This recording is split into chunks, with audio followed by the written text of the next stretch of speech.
ওদের ভাষ্য অনুযায়ী এখানে ঢাকায় থাকার জায়গা নাই, এখান থেকে সে চিকিৎসা নেবে, বিভিন্ন জায়গায় মন্ত্রণালয় বা বিভিন্ন জায়গায় ওদের তদবির থাকে, কাজ থাকে, এই কাজগুলো এখানে থেকেই ওরা করতে চায়। যারা এখানে অ্যাডমিটেডই না, মানে আগে চিকিৎসা নিয়ে চলে গেছে কিন্তু এখন এসে ওদের সঙ্গে থাকছে। এরা কারা, মানে আপনারা কি কোনো ধারণা করছেন কি? এরা কিছু আছে আগে চিকিৎসা নিয়ে গেছে, পরবর্তীতে অ্যাডমিশন ছাড়াও ওদের সঙ্গে থাকছে। এখন এখানে থেকে তাদের লাভটা কি?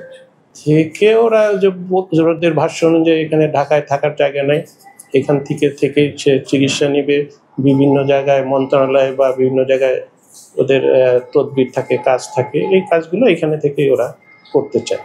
তাহলে তাদের বিরুদ্ধে কি হাসপাতাল কর্তৃপক্ষ মানে একটা প্রপার ব্যবস্থাটা নিতে পারছে না? সরকারি সহায়তা হোক কিংবা তারা কোনো নিয়ম নীতি মানছে না।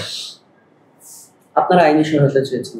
আইনের সহায়তা, হ্যাঁ, সর্বোচ্চ army, DGFI, NSI, police, BDR, coastguard সবাই এই ব্যাপারটা জানে, সবাই ইনভলভ। তারা আরেকটা বিষয় অভিযোগ করছে যে হাসপাতালে কিছু দুর্নীতিবাদ চিকিৎসক রয়েছেন, তারা পুরো হাসপাতাল জিম্মি করে রেখেছেন, সাধারণ রোগীদের কাছ থেকে টাকা নিয়ে চিকিৎসা দেন এবং আহত যারা তাদেরকে ব্ল্যাকমেইল করছিল, এই অভিযোগটা আনা হয়েছে।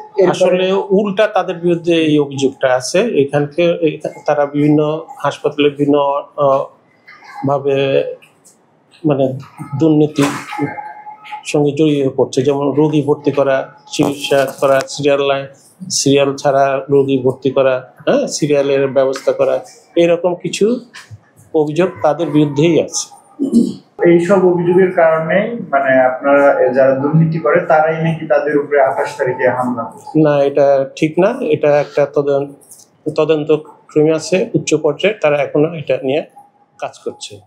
রেমিটেন্স যোদ্ধাদের ঢাকায় বিশেষ ছাড়ে রেডি ফ্ল্যাট দিচ্ছে শতভাগ বিশ্বস্ত ও নির্ভরযোগ্য প্রতিষ্ঠান প্রবাসীর সিটি।